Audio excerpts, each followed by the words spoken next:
গাহৰি দানা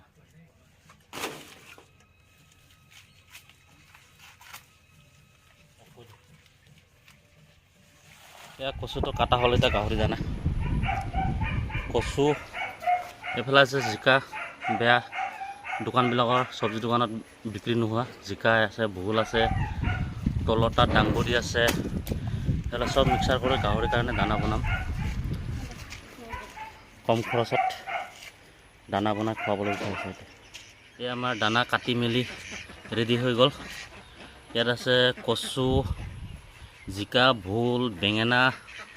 চব মিক্সাৰ আছে ইয়াত আছে গাহৰি দানা গাহৰিৰ কাৰণে এতিয়া সিজাম এফালে জুই জ্বলিলে ৰেডি হৈ গ'ল ডেক্সি আহিলে এইফালে পানী চব কুছ ৰেডি হৈ গ'ল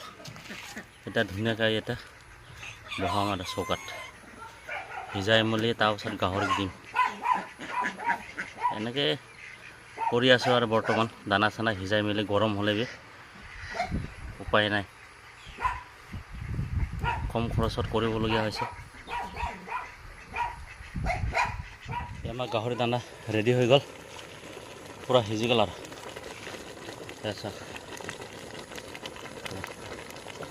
উতলি আছে পূৰা জুই জ্বলি আছে কিন্তু অলপ দেৰি হৈ গ'ল 1.5 ঘণ্টামান 2 ঘণ্টামান এনেকৈ লাগিলে ইয়াত ভুচিও মিক্স কৰি থোৱা আছে মিহি ভুচি একদম পাউডাৰটো সেইটো দিলে গাহৰিটো বহুত ধুনীয়াকৈ খায় চাউলো অলপ দি আছে ভাত মিক্স হৈ যায় চাউল মিক্স কৰি দিলে মানে ভাতৰ নিচিনা হৈ যায় বস্তুটো দানাটো এতিয়া দানাটো ৰেডি হৈ গ'ল আজিতো দিব নোৱাৰিম কালি ৰাতিপুৱাহে দিম আৰু গাহৰিক এতিয়া দানা দিয়া হৈ গ'ল আৰু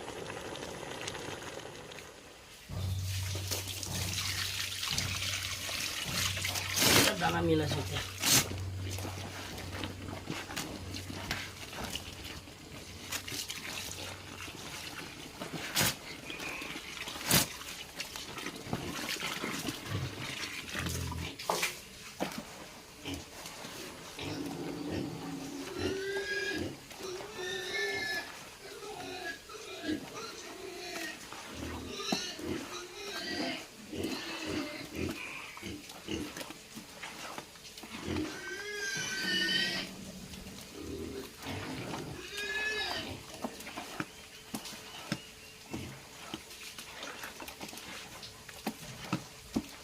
এতিয়া দানা মিলোৱা হৈ গ'ল এটা গাহৰিক দিব লাগে খাব চাই থাকক তাৰপাছতহে নাকান্দি দি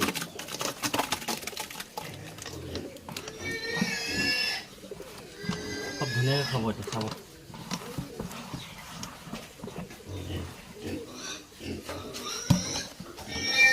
এতিয়া হৈ গ'ল বাল্টিঙত ঢালা হৈ গ'ল এটা গাহৰিক দি দিব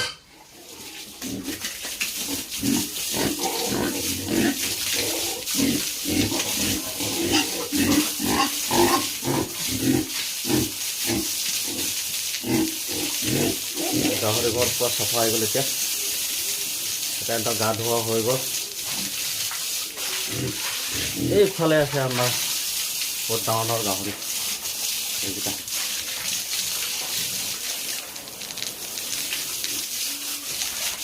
এইকেইটাকো গা ধুৱাই দিম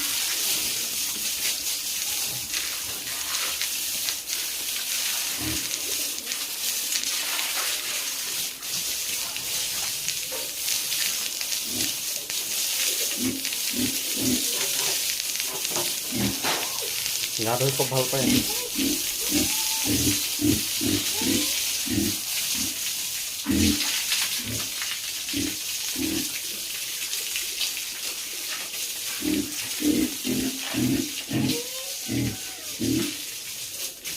গা ধোৱা হৈ গ'ল পুৰা গাঁৱৰ ঘৰটো চাফা হৈ গ'ল এতিয়া দানাটো দিব লাগে এতিয়া দানা কেনেকৈ খাই চাওক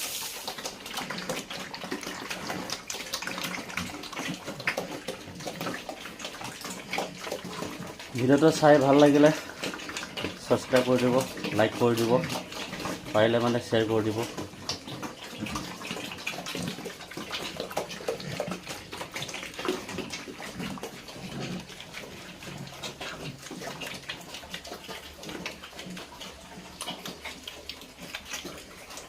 পৈত্য